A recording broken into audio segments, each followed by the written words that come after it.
Good morning and welcome. The United States Institute of Peace is delighted to welcome you to an important conversation on the National Intelligence Council's most recent Global Trends Report.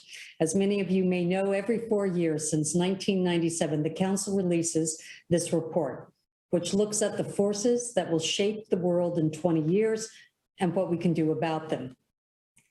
Issued during the worst global pandemic in 100 years, the report this year is particularly eye-opening. It looks at 4 big forces and projects the demographic, environmental, economic, and technological changes that are likely to happen in the next 20 years and what they will mean to a world order that is already under stress and, as COVID has shown, fragile in ways that we might not have expected. The report examines the way these drivers will impact society, the state, and the international system. Very provocatively, the authors argue that citizens are likely to be better informed across the world, but they also warn that in many countries, as economic growth slows and the remarkable decades-long progress we've seen across the globe in education, health, and well-being start to level off, we should expect that people will become more pessimistic, more disillusioned, and maybe more divided. The authors also warn us that states will face more internal tensions and turbulence, and the international system will be contested in ways it has not been before. The authors present 5 possible scenarios. Some, like the renaissance of democracies, are inspiring. Others, like the possibility the world will be more volatile and adrift in 20 years as international institutions fall aside or fail, are frankly much more sobering. Some, including the possibility of multiple global catastrophes, including food shortages, rising ocean temperatures, and mass social unrest, are frightening. This report reminds us that which scenario becomes reality depends on the choices that we make along the way. USIP is pleased to lead a conversation on these issues in partnership with the National Intelligence Council, and we are delighted to have with us the report's lead author, Maria Langan-Riekhof, who's going to provide an overview of its key findings, followed by a distinguished panel of experts to discuss the report's implications. Please allow us to thank Ambassador George Moose, the Vice Chair of USIP's Board of Directors, for moderating today's discussion. We invite everyone to engage with us during the conversation on Twitter with hashtag G22040. Before we turn to our panel, we're pleased to share with you a brief video message from the Director of National Intelligence, Avril Haynes. Good morning. I cannot tell you how much I wish I were with you in person today, but I'm so pleased and honored to be able to help kick things off for this very special event. First of all, I'd like to thank President Lise Grande and USIP for hosting this conversation on our Global Trends Report with Maria, who was the lead author this year for the intelligence community. And as you may already know, the intelligence community has been publishing a Global Trends Report every 4 years since 1997. These reports are focused on assessing the key trends and uncertainties that will shape the strategic environment for the United States during the next 2 decades. And as is standard practice in preparing these reports, Maria and her colleagues at the National Intelligence Council talked to students and scholars, to business leaders and activists, and to government leaders as they prepared this report, drawing from expertise around the globe. And we recognize the importance of getting such outside perspectives, the kind of perspectives that are represented on the panel today. And whether you agree with every aspect of the report or not, perhaps the most important benefit of these reports is that they spark a discussion and debate regarding our future. Moreover, they give us a rare opportunity to converse publicly about our work, which is fairly unusual, and learn from others about what it is that we may not be thinking about but should be. And in my experience in the government, both as a policymaker and as part of the intelligence community, I've seen how these reports can impact the policymaking process by helping policymakers look beyond the urgent crises to longer-term strategic trends that may require a shift in our national security strategy, the implementation of our policy, or how we organize ourselves. Even within the intelligence community, these reports help us to evaluate how we should be approaching the coming years, and this year's report was no different. In the context of the annual threat assessment, another public report we issue, We have taken pains to note that the Global Trends Report, which assesses that the world will face more intense and cascading global challenges ranging from disease to climate change to disruptions from new technologies and financial crises, compels us to recognize that we must broaden our definition of national security, integrate new and emerging expertise into our work, expand our partnerships, and strengthen our institutions and a diverse and talented workforce to meet the challenges of the future. And in fact, that doing so may be more important than anything else we do to promote the security of the country on a particular threat. In some respects, this is one of the few opportunities we have to reflect on the strength of the institutional frameworks that surround our work, which tend to be longer-term investments that are not well suited to the constant churn in Washington, but nevertheless are crucial to our capacity to promote resilience and innovation in the United States. I remember turning to USIP's board chair, Steve Hadley, for advice when I took on the job as Deputy National Security Advisor, and he told me that one of the key challenges of that job was figuring out how to focus on critically important longer-term trends that impact our national security while still managing the urgent crises that come every day. And he described his own efforts to address that challenge. That conversation comes to mind today, as that is in some respects the very definition of what we're trying to do with this report. And in doing so, we know how essential it is to talk to experts from diverse backgrounds and perspectives. That's why I'm so pleased you will hear from such a terrific panel today, which I hope we can draw on from insights into future global trends that shape our future. Thank you so much for participating in this discussion.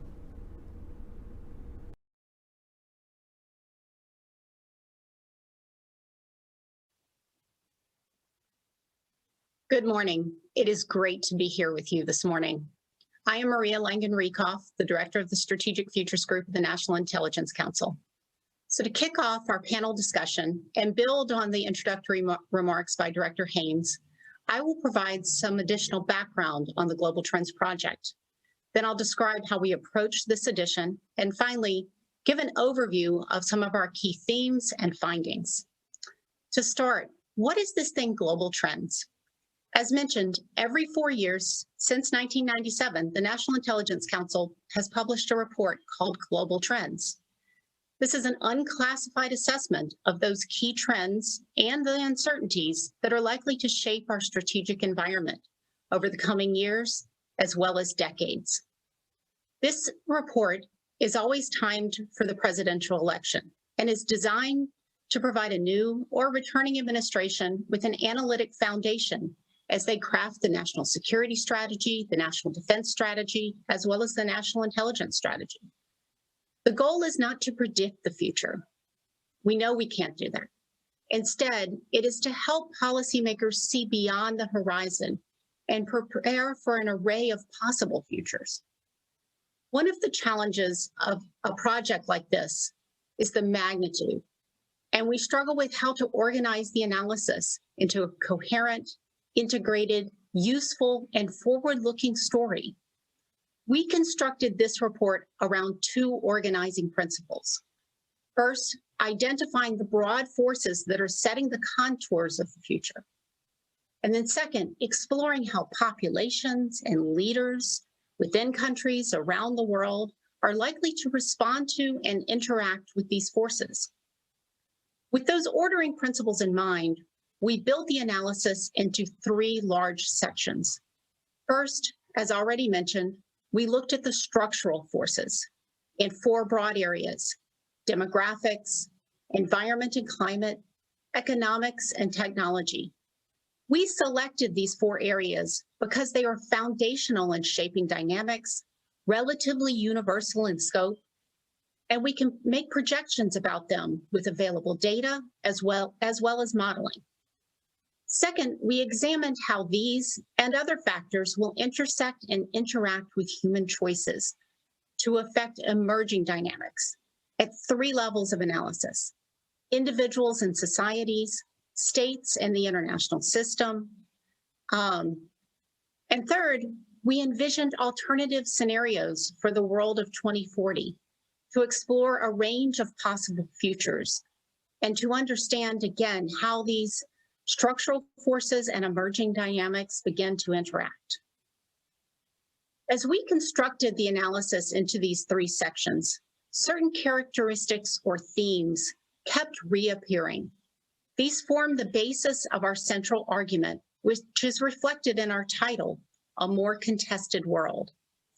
Over the next 20 years, we envision a future world that is more contested at every level, from more heated debates about the foundations of our societies, to greater political volatility in states of all types and in every region, to increasing US-China rivalry, greater challenges to our international order, and a growing risk of interstate conflict. So let me unpack these a little bit and show you how a number of themes really combine to this central thesis.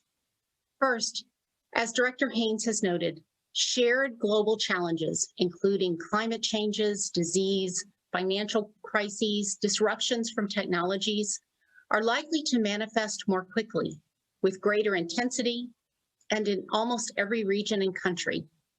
Often these challenges will be without a direct human agent or perpetrator, and could produce significant strains on our communities, our institutions, and our governments. Second, these challenges will be more difficult to address because of increasing fragmentation within societies, within our states, and the international system. Those very systems and processes that bring us together, including our communication technologies, trade, supply chains, the movement of people through travel, are simultaneously dividing us. Third, the scale of transnational challenges and the emerging implications of fragmentation are exceeding the capacity of institutions and systems, leading to the next characteristic, which we've called disequilibrium. In other words, we're seeing a mismatch at every level between the needs and challenges and the systems, institutions, and rules that we've designed to manage them.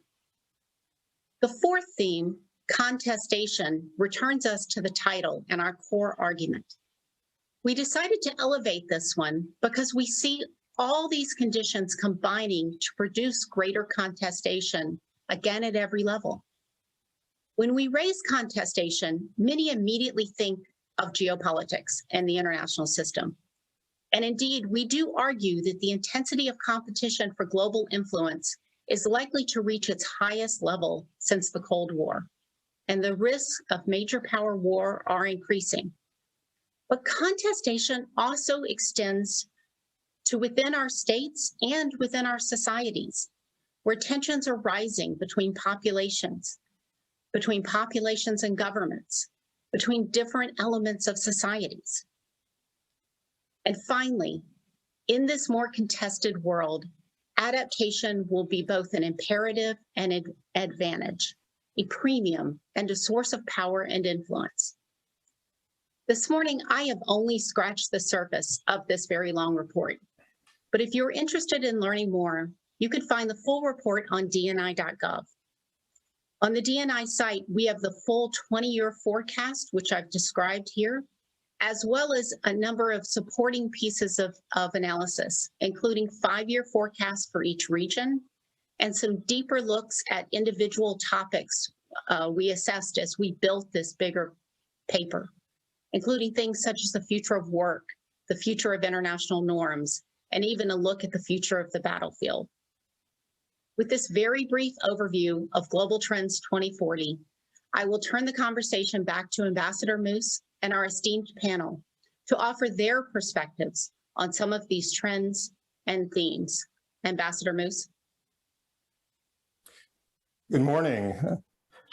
I have the distinct privilege of serving as the Vice Chair of the Board of Directors of the United States Institute of Peace, but I also have the pleasure of moderating today's panel on the National Intelligence Council's report, Global Trends 2040, A More Contested World. But let me first begin by thanking Maria Langan-Riekhof for elegantly setting the table for us with her cogent summary of the report's key findings. And let me now turn to 3 distinguished international affairs experts and practitioners who have agreed to try to help us understand what the trends identified in the report promise or portend for the world as we know it. Kamisa Kamara served as both foreign minister and as Minister of Planning and Economy in the government of Mali before joining USIP this year as visiting senior expert for the Sahel region of Africa.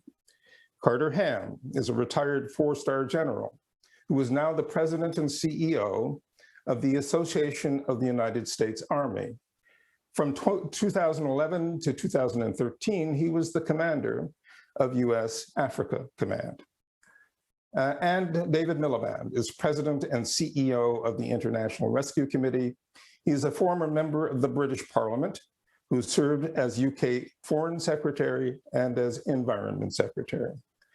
Our audience can learn more about each of our panelists by accessing their biographies on USIP's event website. I'd like to start us off with a kind of a top-line question, which I invite each of our panelists to address.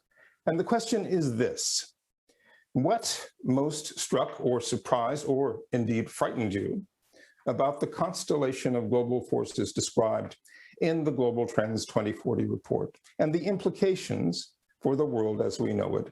David, might I start with you? Thanks very much, Ambassador. It's a real privilege to be on this panel and to be commenting on the report.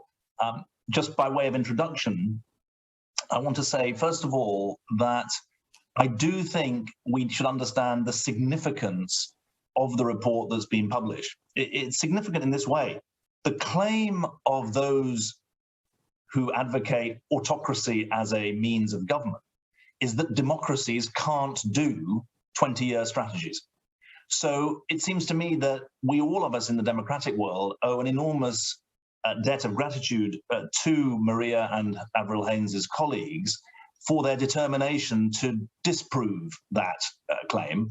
But we also have a responsibility to show that open debate can lead to strategy, not just confusion.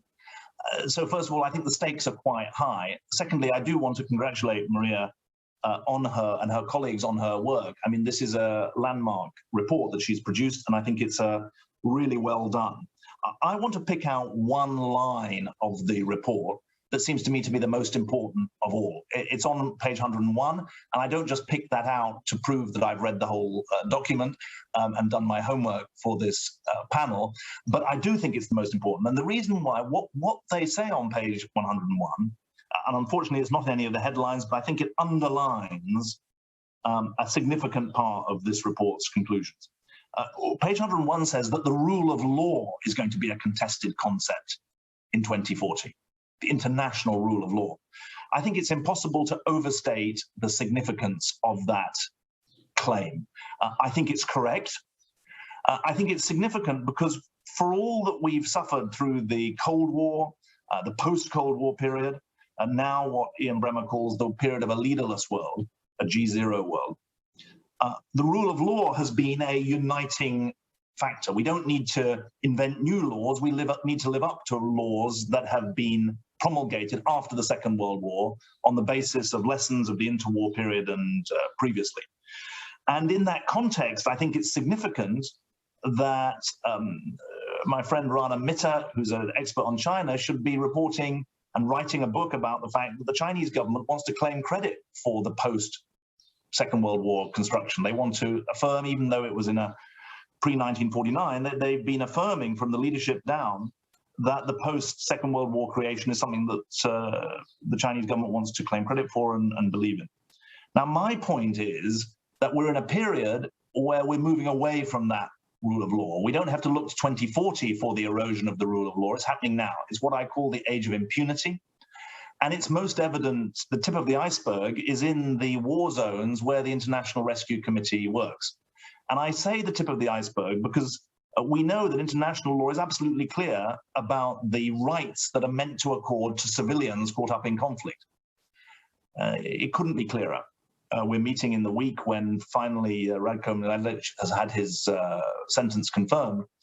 But in the places where the International Rescue Committee works, the rule of law as it applies to the protection of civilians is less and less adhered to. We're meeting on the day of the report of 10 Afghan aid workers for the Halo Trust being killed in an encampment in the north of Afghanistan. And that experience is not atypical, it's increasingly typical. Civilians represent 70% of the victims in conflict today. And in the places where the International Rescue Committee works, adherence to the rule of law, the adherence to the rule of law is decreasingly likely, and the age of impunity is upon us. And so in my comments throughout the next 40 minutes or so, I want to come back to this, I think, most important finding, prediction, warning that comes out of this, because without the rule of law, we're all lost. And it will be my thesis in the next 40 minutes in my various contributions that building countervailing power against the abuse of the rule of law is the central concern, should be the central concern for those of us concerned with a more equal, more stable, and more secure world. David, thank you for that. And thank you for reminding us that when we talk about the rule of law, it is not just applicable to the way states behave, that in effect, those who are most affected by this erosion of the concept of the rule of law are ordinary people, ordinary citizens who are losing the protections that we have created over the years for their health and their welfare and their safety. But let me turn next to Camissa and tell us, please, what struck you most about the Global Trends Report? Well, thank you so much for having me. And I would like to echo David when he says that this report is very well done. I was surprised, shocked, sometimes even scared at some paragraphs that I read in the report. Again, it was very well done. And, you know, Africa is really my region of expertise. And what actually struck me is that over 150 some pages of the report, Africa was only mentioned about 40 times. I was hoping to see a whole chapter about Africa being an untapped market, as Africa being the next game changer within the next 20 years, as, you know, investors are going into the continent and are looking at the demographic explosion and the young population as an opportunity for goods and services to be provided to the rest of the world. And so I did not see that. And so I'm thinking now, well, it was that, you know, wishful thinking. Is this not happening? Is Africa emerging a legend? Is Africa reckoning a legend? So, you know, I was asking myself that question as I was going through the report. The second aspect that actually struck me and scared me, because I work specifically on the Sahel region, and when we talk about the Sahel, we often mentioned the security challenges of the region, the jihadist threat of the region, and one paragraph in the report does say that global jihadist groups are likely to be the largest, more persistent transnational threat, as well as a threat in their home regions. And it is also, the report also says that these jihadist groups benefit from a coherent ideology that promises to deliver a millenarian future from strong organizational structures and from the ability to exploit large areas of ungoverned and poorly governed territory, notably in Africa. The question is, are we ever going to be able to get rid of those terrorist groups that we have been talking about for the past 15 years in the Sahel region? Or are we saying that they are going to be stronger and stronger, and that governments in that region and even the international community are not going to be able to face their sophistication? So these are the main thoughts that I have going through the report. Again, it was excellent, but I would love for us to talk about the opportunities or the missing opportunities that that the African continent offers. Thank you. Thank you, Camissa. And hopefully, we were hoping that final question would be an opportunity for us to talk about the possibilities and the opportunities that exist and as we read this report. But your comment also said to me something else, which is that the trends and the forces and the drivers that are identified, described in this report are layered on top of problems we already have, not the least of which is the globalization of terror. And one of the questions, therefore, is how are these trends going to complicate, complexify the trends that we've already seen? And perhaps that's a good segue to Carter Ham to tell us about, Carter, your principal takeaways from the report. Oh, thanks, George. It's great to see you, and thanks for the invitation to be a bit of a, to use an American baseball term, a bit of a last-minute pinch hitter for today's presentation. I very much appreciate that. And as David and Camissa said, I congratulate Maria and the team for really an intriguing and insightful report, and I appreciate the opportunity to review and comment on it. David, I would say I did take a bit of validation from your comments. Because like you, I have page 101 tagged as a key part of the document. So for those who have not read the report, go to page 101 first. It's a good place to start. I think it's very, very interesting. So I am who I am, and I look at things through a military lens, having been a soldier for most of my adult life, and during that time, spending most of that time during the Cold War, where global security. Global issues were essentially framed almost entirely by the Cold War, by the bipolar nature of things. And so in reading this report, I don't think I've read a report that so coherently describes how significantly our world has changed from that admittedly dangerous but frankly pretty predictable bipolar world of the Cold War to where we are today. And as the report does, I think, a very good job of laying out the multiplicity of challenges, any one of which would by themselves be a significant challenge for the global community, whether it's global health, whether it's a provocative China, whether it's climate, whether it's migration, changing demographics, and of course, as you suggest, as Camissa suggests, the enduring challenge of the transnational threats, terrorism certainly in there. So I think that's, in very stark terms, it laid out to me that the incredible challenges that leaders face today of addressing almost always interconnected challenges, very serious to all of us, and the complexity that it takes to do. But I will tell you that the other great takeaway is that the outcomes are not predetermined. This report, I think, lays out a great map to say here are many of the challenges, the most significant challenges, but the report also offers some insights into how those challenges might be addressed to perhaps give an opportunity to achieve a more positive outcome than might otherwise occur if we decide to not confront the challenges.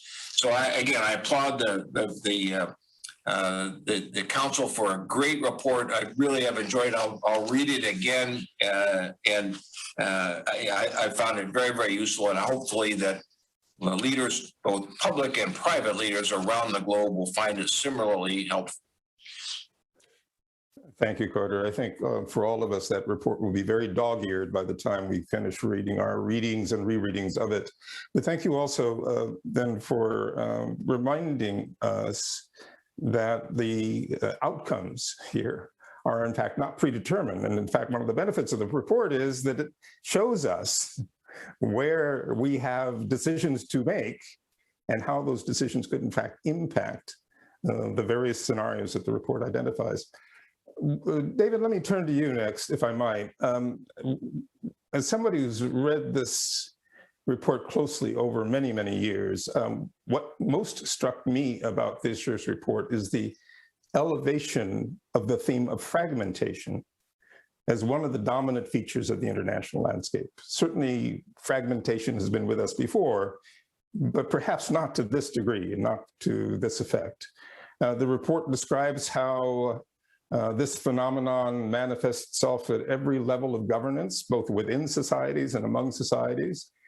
And so the question I would have for you, what do you see as the implications of fragmentation for our ability to deal with the agenda of urgent global challenges, such as climate change and pandemic disease, and of course, poverty and inequality? Thanks, Ambassador. It's a very good question. I've learned in America that when people say that's a great question, it generally means that they're buying time to think about what on earth the answer is. So when I say that's a great question, I mean it in more ways than one. Look, this is fragmentation at a particular time, because I think the fragmentation is right. And it's fragmentation at a time of growing interdependence. And it's worth pausing on that, because you might think that fragmentation would occur at a time when people are less and less connected. But actually, we've got fragmentation, sometimes called localization, sometimes called, I don't know, retreat into nativism. We've got growing fragmentation, which I think is an undoubted trend, at a time of growing interdependence.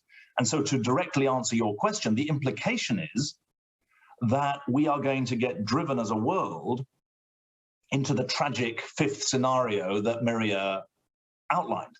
Because if you have growing fragmentation, in other words, what we call in Europe beggar my neighbor approaches, approaches where localities or communities or sub-communities or nations take their own course, America first, China first, Britain first, you name it. If that happens at a time of growing interdependence, in other words, when we're actually more dependent on the actions of others for our own prosperity and security, that puts a very big red flag that there's trouble ahead, because the global commons is going to be undermanaged at a time when it needs to be better and more managed. Now, I want to just say two things to condition that and caveat that.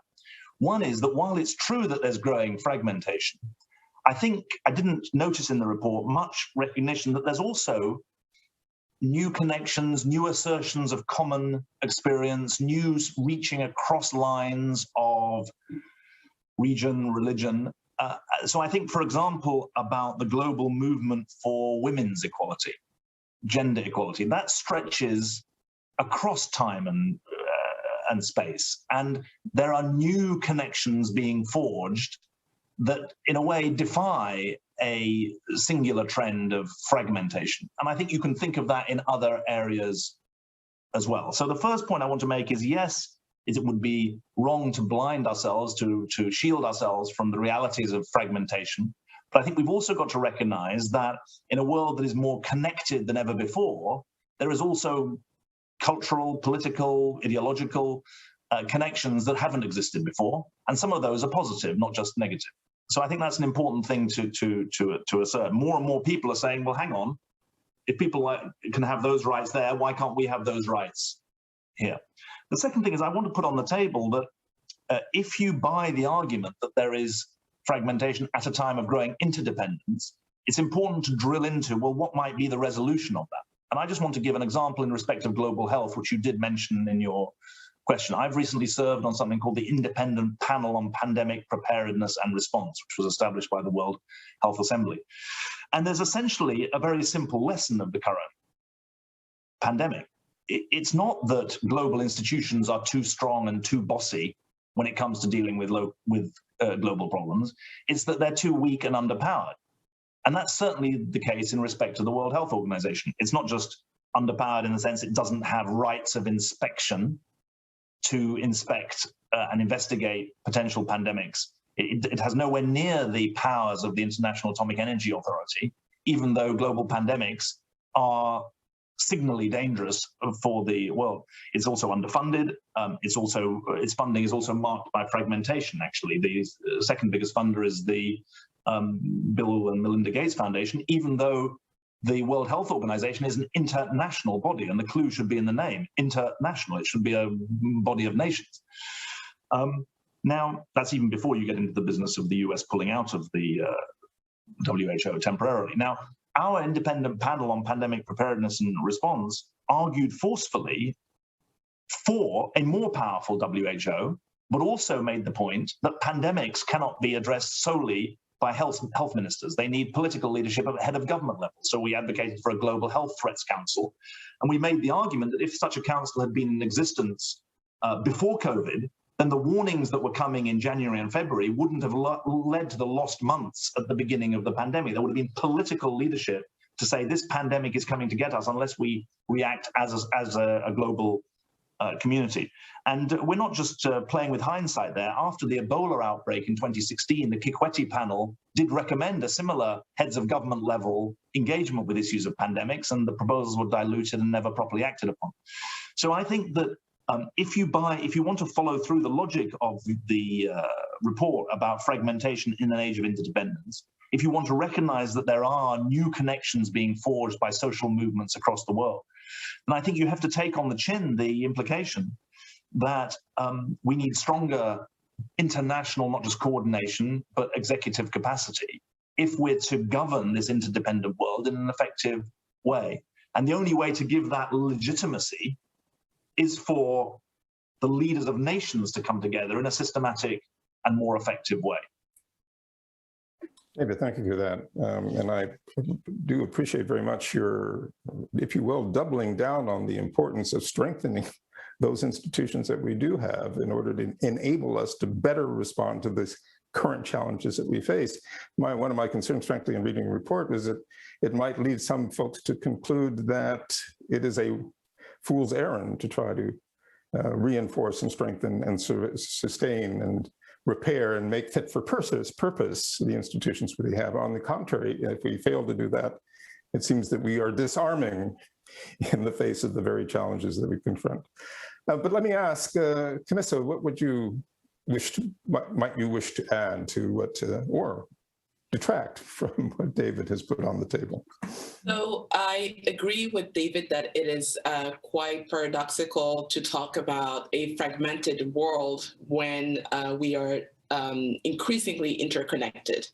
And I would go as far as saying that it is because we are so interconnected that technology has brought us very close to one another, that we're all trying to find our own ways. And that might have actually contributed to the fragmentation of the world as we are seeing it. And I'm looking at the way the COVID pandemic was handled in the Western world. When the Western world was hit very hard by the pandemic, the African continent wasn't as much. And so the question of vaccines, for example, was not such a priority for African countries than it was for Western countries. But now we're seeing Western countries trying to get the vaccine and distribute it widely when African countries are being left behind. And so that might also be a symptom of this question of fragmentation that we are continuing to see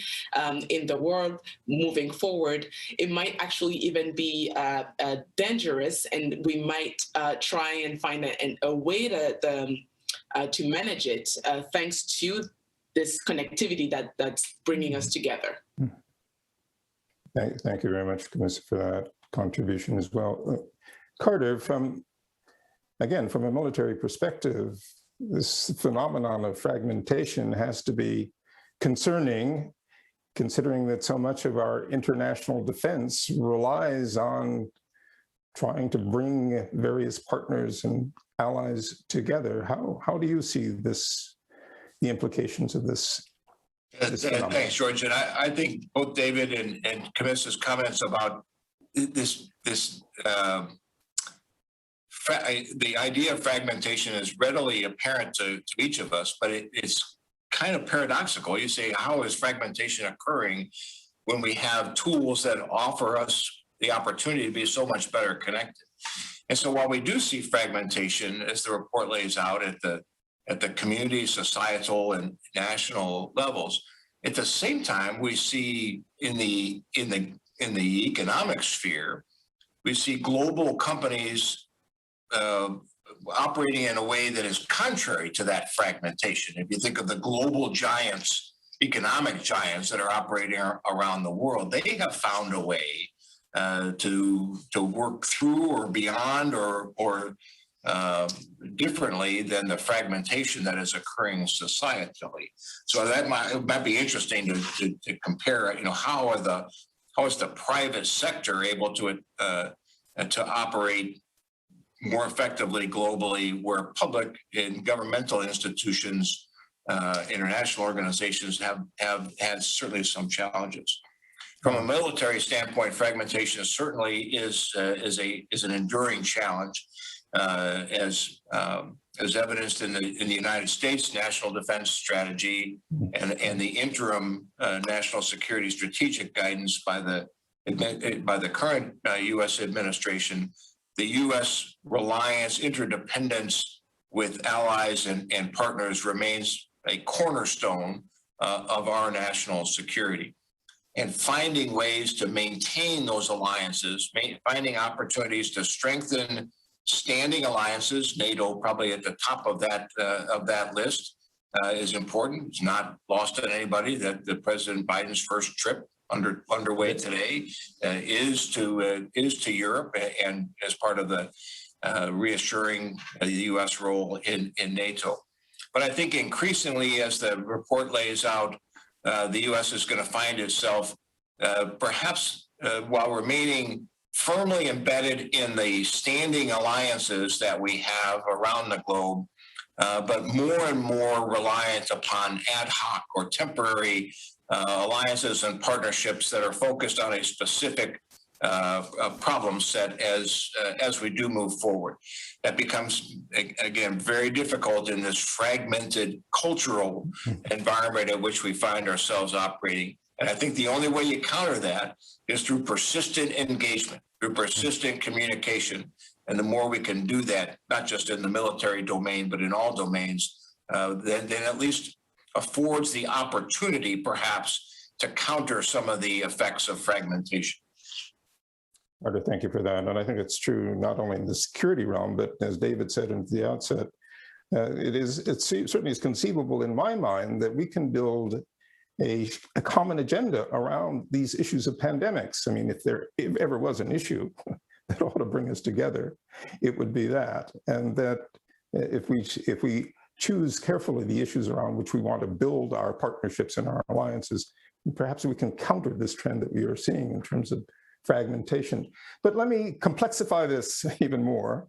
And let me turn this question to you, Camissa, because one of the things that the report also documents is this growing disequilibrium between the needs and the demands of citizens and what states and international institutions can provide. And this disequilibrium is, I think, especially acute for marginalized communities whose rights are often seen as secondary to addressing the challenges that are threats to national or international security. This deficit in governance capacities, I think, can be clearly seen in the response to COVID-19 and the related economic crisis. How should we approach this challenge, this problem of disequilibrium, and the challenges that it presents? Well, thank you for this very, very difficult question. Maybe building on what we just said about this, fragmentation, I think, like you said, it is further complicated by this disequilibrium that you're mentioning. I was minister for over 2 years in a developing country, and there was a real challenge in understanding citizens' demands and also in communicating what the state could do with the means that it had available. And it was a huge challenge that was further complicated by social media, actually, because what we were seeing is that we were being criticized every step of the way for not doing this or that, or for not reacting as soon as possible, when we knew ourselves that we did not have either the financial means or the political means to actually do the things that the citizens needed. So we always found ourselves, facing those citizens that we were supposed to serve, but not being able to do our job, basically. And so I would go as far as to say that this disequilibrium question in developing countries is also a competing priority between domestic expectations and international pressure. Most developing countries are, and I'm not saying this in a negative way, are playground to international powers. And so they are in your country, or they're helping you with X, Y, and Z, and they might even have more power than you do as a government. And so as such, they will impose their priorities when you know that they are not compatible with what your citizens are demanding. And so that is a constant battle that developing countries are facing on a day-to-day basis. I will also add to that on the African continent, and the report says it very clearly, there is a demographic explosion. Most of the population, 50% or even more, are 15 or under. This is unbelievable, mind-boggling. And you can add to that these folks, these young people, are on social media every day, and they're seeing what is happening in other countries, and they're comparing themselves to Americans, to British, to South Africans, when the country that they live in does not have the financial means or even the vision to put them there. So this has grown into contestation, which is increasing in sub-Saharan Africa and in the Sahel region, which is a region I know very well, and an increasing battle between the youth and the leaders they think do not understand what their needs and their expectations are. And so, looking at the report, I was trying to see maybe a glimpse of hope, where the report would say somewhere that this question will be solved, but it looks like it's going to be more and more difficult as the years go by. Yeah, indeed, and highlighting the conjunction between that population explosion on the one hand, youth bulge, and the intersection with social media, and the impossible situation that puts governments in, because there is no way that any government is going to keep pace with the demands and the expectations of citizens fed by that phenomenon. But it also, Carter, raises, I think, some very serious concerns about security, because in that mix of drivers and forces, one can easily see the makings of not just social protest, but more militant protest. How do you do that? George, I think that's exactly right, and certainly this idea of disequilibrium, I think, is a great term to capture what's happening. And so it isn't just this mismatch between the expectations of a people and the ability of a government to deliver, but it certainly encompasses local and national security as well. The two are very closely intertwined, and Camissa knows this far better than I do, but certainly, when people do feel disenfranchised, that certainly opens the door for extremist organizations to recruit, to foment unrest, to seek separatism, all the negative consequences that result from that gap between expectations and ability to deliver. But I think there are some reasons for hope. And again, Camissa knows this far better than I ever could. But if you look at the African Union and its regional economic communities that have tried to take a more localized regional approach to some of these challenges, rather than reliance upon, international organizations and others to say, okay, we're going to first try to do what we can do ourselves. Maybe we need a little bit of help from larger nations and maybe some help from international organizations. But to me, it's not a bad model. It's not a perfect model, but I think there are enough examples where some of the regional economic communities in Africa have been able to make progress. I think that's a place to look. But ultimately, this, disequilibrium is not going to be addressed tomorrow. This is, as was stated in the opening comments, these are long-term, these are generational issues, and we don't like those, right? I want to solve this problem tomorrow, and that's just not the nature of this problem. So a little bit of patience. And I would offer one U.S. example of that, and that's the President's Emergency Plan for AIDS Relief, PEPFAR. George, I know you know very well about that, and others do as well. It's been a pretty successful program. It's been enduring over multiple administrations in the United States. It has had, I think, a positive effect. And what it says to me is the principal way to address disequilibrium is through investment in human capital. And I think that's a way that international organizations, larger nations can help communities in developing nations the best.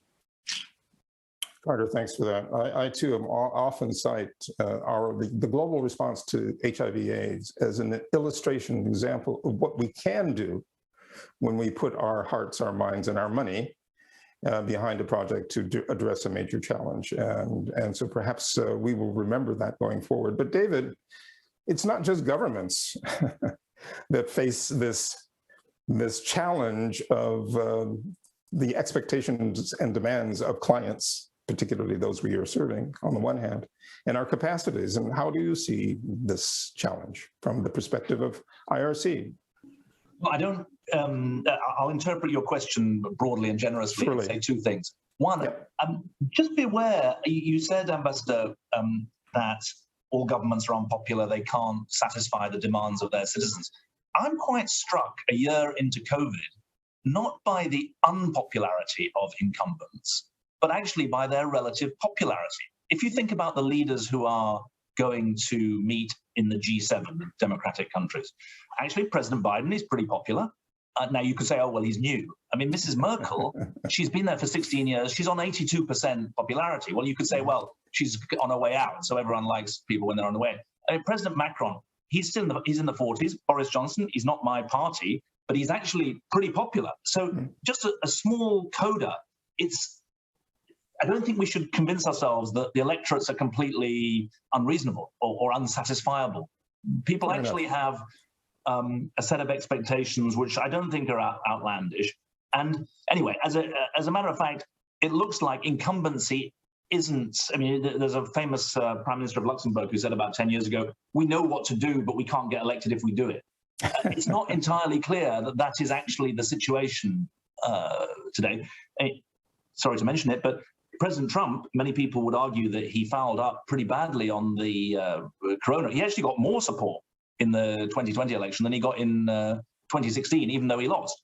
So there's something interesting going on. Incumbency isn't a certain route to defeat.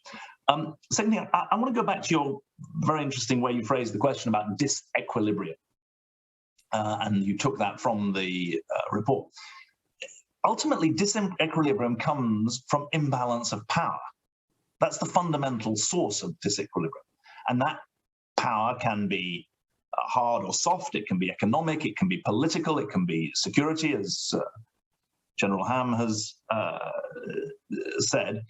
But what I see is a dangerous disequilibrium in the exercise of power. And interestingly enough, what General Ham said about global business, which works round national regulatory and tax systems, not just with them, is a further example of the imbalance of power. What I said at the beginning about the weakness of the rule of law in the places that we work, that's imbalance of power. Impunity, which I mentioned at the beginning of this session, is above all an expression of an imbalance of power, because it means that those in power feel that they can get away with anything, that the law is for little people, that the law is for suckers, and that actually those with power can exercise it in a way that has no fear of justice or of accountability.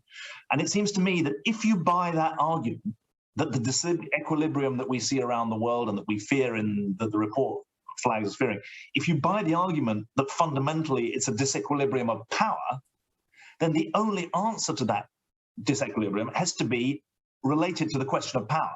That you can't restore equilibrium in the balance of power if you don't address issues of power. And that's why I come to this notion of countervailing power. If there's power being exercised without accountability, without checks and balances, the only response that will have effect is countervailing power. Now, that countervailing power can come from the actions of governments, and both my co-panelists have referred to this, the way in which governments come together. Countervailing power can come from civil society organizations. You mentioned my own, but we're a $900 million organization, but we don't overestimate our power. But nonetheless, civil society has countervailing power. So does business have countervailing power, and citizens have the means of making countervailing power. If I think about the situation in Syria, where hospitals have been bombed, where civilians have been killed, the greatest countervailing power hasn't come from UN commissions of inquiry. It's come from independent civil society organizations reporting on what's happening, making it safe for citizens to report, and then, interestingly, the German government prosecuting Syrian generals under universal jurisdiction. So I just say to you that if you buy the analysis about disequilibrium of power, then the resolution must come through a countervailing power. And I didn't invent the idea, I'm sure you know this, but for the benefit of our audience, countervailing power isn't my idea. It was coined by John Kenneth Galbraith in the 1950s in a book that he wrote called American Capitalism, The Case for Countervailing Power. And the countervailing power he was talking about was against the power of big corporates in America. And what I'm saying to you is that we need countervailing power as an organizing idea globally, and it needs to come through public action, through governments. It needs to come through private action, through pressure on companies. But to your point, it should come from the role of civil society as well. Sorry for the long answer. No apologies needed. I think it's a wonderful answer. I couldn't agree more. Typically, when we see disequilibrium or we see inequality, it is a reflection of a disequilibrium in power. And that's just what perpetuates it. And so that, to your point, if one is serious about correcting that, one has to examine the structures of power and try to find ways in your example of finding countervailing powers that will offset that and that will introduce greater accountability into the system. We are running long, but that's all right. I've been told that we can run a few minutes long, and certainly the topic is worthy of the time we're devoting to it. But let me turn to our next to last theme, which is the theme of contestation. And I'd like to start, if I might, with Carter on this one. So just as fragmentation has been given an elevated status in the current Global Trends report, so too has the theme of contestation. It's become clearly the most prominent feature and no longer a deniable feature, this rivalry internationally, and not least, of course, the rivalry between the United States and China. Now, of the three possible strategies for managing this rivalry, as outlined in the report, the most optimistic one is what they describe as a renaissance of democracies, in which democracies come together to try to defend a reinvigorated liberal world order, and going back to David's point, one where we attempt to preserve and restore this concept of the rule of law. Now, given the trends laid out in the report, how realistic do you think this scenario truly is? And what would be the key elements of that strategy that might get us there? Well, it certainly is from a U.S. perspective, from a Western perspective, certainly the most optimistic and perhaps the most desired outcome of those postulated in the report. If you're in China, you might have a differing opinion of that outcome, to be sure. And it is, I think, again, through my U.S. lens, it is the outcome that I would hope for. But I read several years ago a book by former U.S. Army Chief of Staff General Gordon Sullivan that said, "Hope is not a method." All right, so we might hope for that outcome, but to recognize that unless we take positive, concrete steps to lead us to that outcome, I would argue, is the least likely of the proposed outcomes that are listed in the report. So most desired, least likely, leaves you with a pretty wide gap of how do you change that? How do you increase the likelihood that is an outcome that you might achieve? And I think many of the issues that we've talked about here, it is addressing, I think fundamentally, as David said, it is addressing those issues of power, the other ingredients that are discussed here. It is seeking, as I think President Biden said upon departure for his European travels, it's looking to kind of rekindle that community of like-minded democracies to say, how can those nations operate together more effectively to address the common problems that exist. So it is finding that connective tissue amongst like-minded nations that allow us to address those, but also seeking opportunities to engage with China, with Russia, with other nations that may not have, and almost certainly do not have, a similar view of what the future should look like, and seeking to find where there is common ground and see where perhaps we can find opportunity there. But the reality is that we live in a competitive world.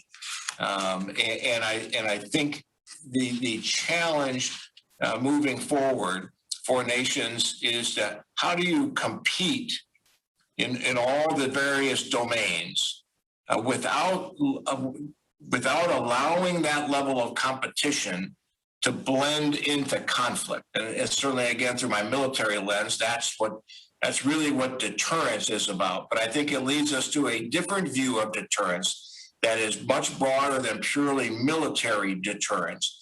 There's economic, informational, probably technological elements to deterrence as well. And I think it's time for us to have a rethinking, reshaping of what deterrence is so that we increase the likelihood for that positive outcome by 2040. Camissa, you said earlier, talking about foreigners, external actors present in your space, and the ways in which they impact challenges of governance.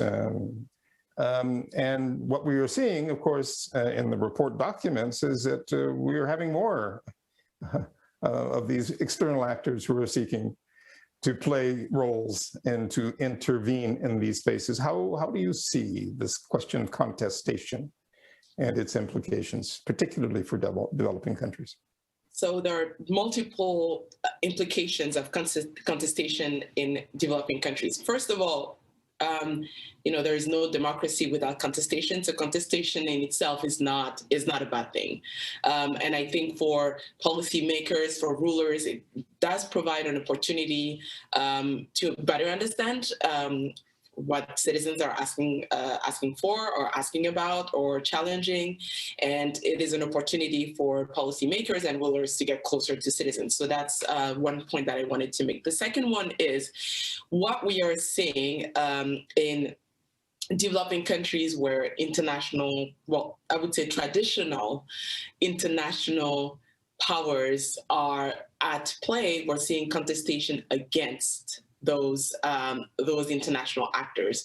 We're seeing, again, in Africa, Africans saying, well, we are challenging the old world order. We do not want our old colonizers to come and tell us what to do.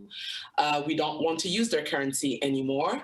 And we want to take ownership of our own security, our own economy, and our own governance standards, because we feel that governance standards that have been at play in our countries have been imposed to us by our former colonizers. So we are seeing an old world order that is being challenged on a day-to-day basis.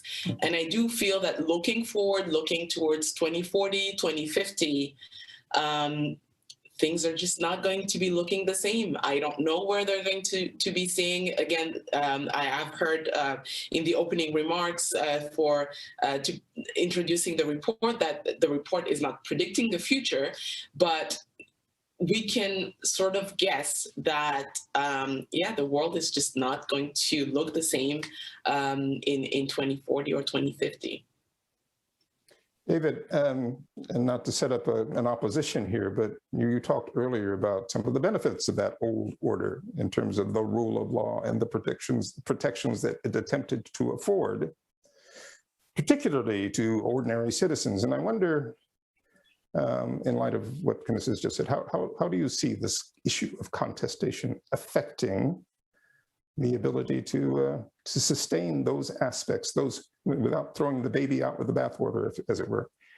I very much agree with what Minister Kamara said. And just to be clear, the words on the paper at the foundation of the United Nations did not constitute an order, they constituted an aspiration. I mean, the phrase rules-based international order, it might have been better if it had called a rules-based international aspiration, because there was no golden age. And it's very important to be clear about that. But my point is, the standard was set. Now, all sorts of countries failed to live up to it. Some with hypocrisy by saying they would, but then not. Others never signed, but never intended to. So I think that I'm not saying we need to go back. I'm saying we need to go forward in a way that honors the aspirations that have been set, which were universal. They were about individual rights, which, remember, the post-1945 order wasn't new in saying that states should have rights. That had always been said since 1648. What was new was saying that individuals should have rights alongside states. It was new in all countries signed up, whether you were communist or capitalist, whether you were a democrat or an autocrat, all countries signed up to that international set of aspirations. And thirdly, it was new because new institutions were set up to forge the compromises that would move towards that goal. And so what I see today is contestation of power. Now, what's interesting, and I live and work in New York. The International Rescue Committee is a global organization. It's US headquartered, but I'm an American resident, not an American citizen. But countries that want to defend those aspirations need to practice what they preach first, because unless you practice what you preach, no one's going to follow you. And so the work that you're doing to restore the rule of law at home, that's important to this. The work you're doing to ensure that America, or that the administration is doing to say that America will follow the international rule of law, that's essential, because no one can, you can't call for others to do what you're not willing to do yourselves. But the contestation is obviously real. Personally, I'm skeptical about the idea of a G2 world, that everything is going to resolve down to a conflict between America and China. But this is a much more nuanced debate than we can have in the last 30 seconds. What I would say is, one, practice what you preach. Two, those who are willing to practice what is preached in the UN Charter and its associated documents need to work together. Yes. Third, to your point, Ambassador, on climate, on COVID, there is massive strategic interest in all powers working together. But they've got to suspend some of their shibboleths if they're going to be able to be effective in doing so. David, thank you for that. I'm going to invite us all now, all of you, to close us out on this theme of adaptation, because it seems to me, just precisely to your point, your final point, David, and to yours, Camissa, it is in the adaptation, our ability to adapt our processes, our procedures, our conceptualizations, that we have the greatest possibility, the greatest promise for helping us forward. And so let me start, Camissa. Tell me what is it out of this that you see as promising, as optimistic, as something that offers a promise of helping us get through this next era of challenge between now and 2040?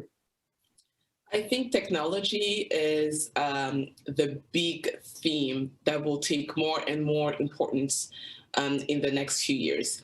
And we're talking about connectivity, infrastructure related to connectivity, and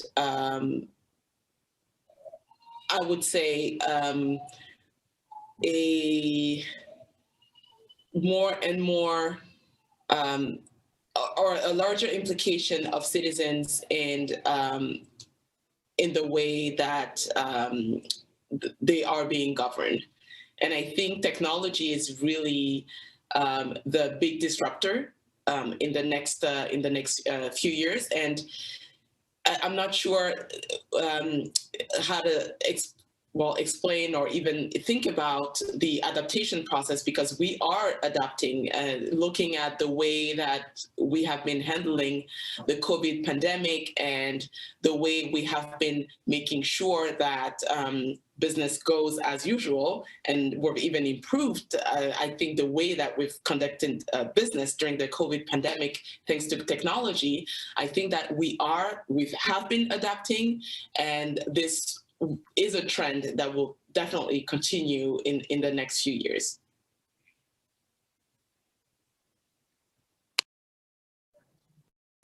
Thanks, Commissioner. We haven't talked much about technology, but I think we obviously need to talk more about it in our future conversations.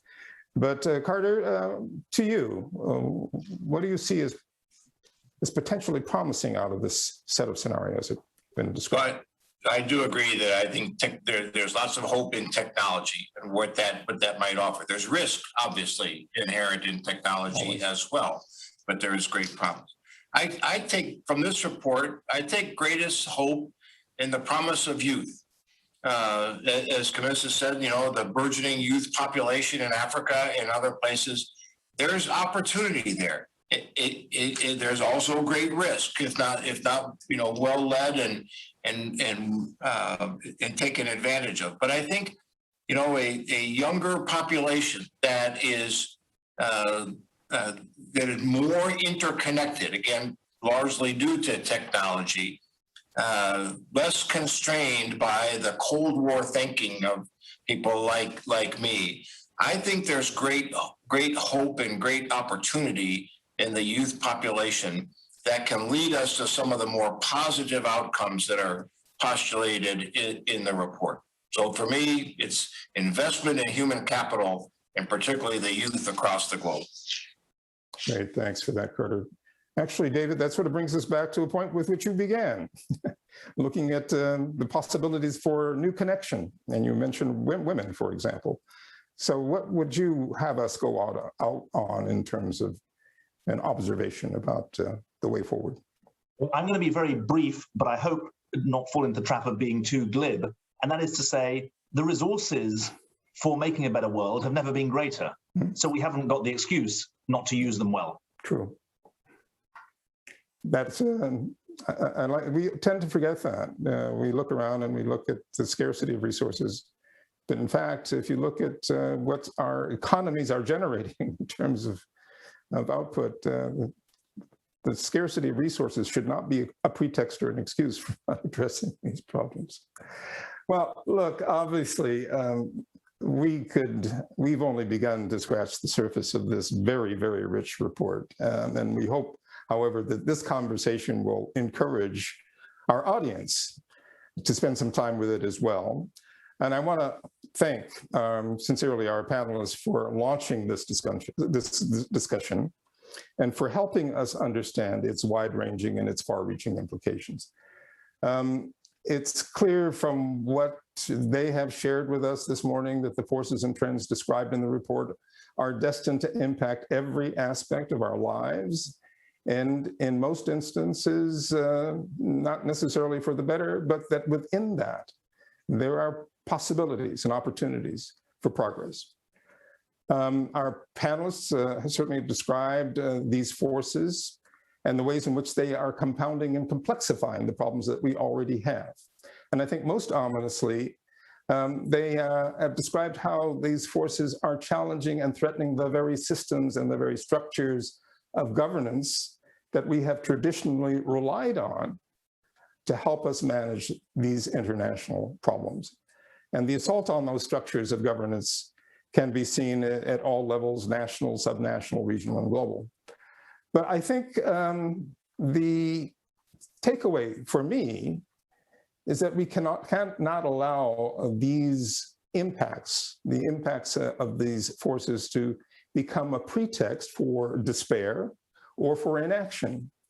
On the contrary, that we must instead seize this moment to preserve, to sustain, to reform, to rectify the systems to adapt to the systems of international institutions and relationships that have been key to our ability to manage problems in the past and to find ways to make those systems relevant to the challenges of the future. With that, on behalf of the U.S. Institute of Peace, I would like once again to thank our outstanding panelists for sharing their valuable insights on where the world might be headed and what actions might be taken today to ensure that the world we meet in 2040 is indeed a more peaceful and secure one for all of us.